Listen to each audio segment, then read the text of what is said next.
Vous a-t-on déjà dit, Monsieur Holden, que vous aviez une ressemblance frappante avec Monsieur Lumumba? Et je dirais que simplement que M. Lumumba est un sosie, quoi, mon sosie. Monsieur Holden, pourquoi estimez-vous que la lutte est la seule formule valable pour obtenir cette indépendance? Et comme vous le savez, au début, nous avons fait appel au gouvernement portugais par des adresses, par des tracts, par des conférences, pour demander à ce que le Portugal comprenne que le bon sens exige maintenant que l'oppression soit bannie de l'Angola. Mais malheureusement, nous n'avons pas été compris et nous nous sommes vus dans l'obligation de prendre les armes pour libérer l'Angola. Donc vous employez la violence comme parce que vous n'avez pas réussi par la conciliation. Et nous employons la légitime violence, bien entendu, comme moyen de libérer l'Angola. Nous sommes ici à la base de Kinkuzu, n'est-ce pas? Oui. C'est bien ça. C'est bien ça. Si je comprends bien, le Congo vous accorde une aide officielle.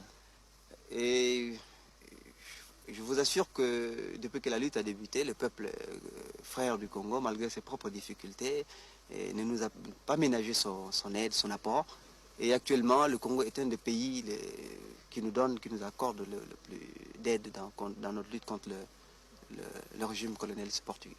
Hormis la République du Congo, quels sont encore les pays qui vous accordent une aide efficace, une aide tangible? Nous avons le peuple algérien, frères algériens et tunisiens qui nous ont tendu la main dès le début de notre lutte. Et puis nous avons la Nigeria, l'Éthiopie, le Libéria qui nous aident également. Avez-vous des contacts personnels avec M. Benbella?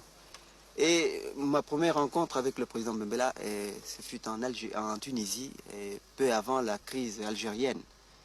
Et je peux dire que nous avons des contacts personnels avec lui. D'ailleurs, nos officiers, comme vous avez pu le constater ici, ont été formés à l'école de guerre algérienne. Et ce qui fait que nos contacts avec les Algériens sont très bons et très poussés. Et d'où viennent les armes qu'emploient vos hommes, vos partisans? Et nos armes viennent pour la plupart de l'Algérie, de la Tunisie et du Congo. Êtes-vous aidé par la Russie?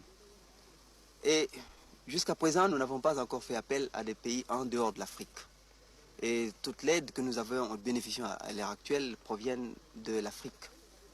Il se peut qu'à l'avenir, nous soyons poussés, obligés à demander une aide extra-africaine.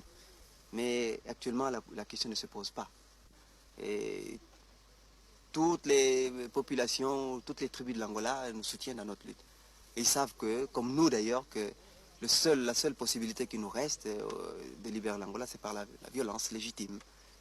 Et je pense que sur ce point, il n'y a aucune dissension.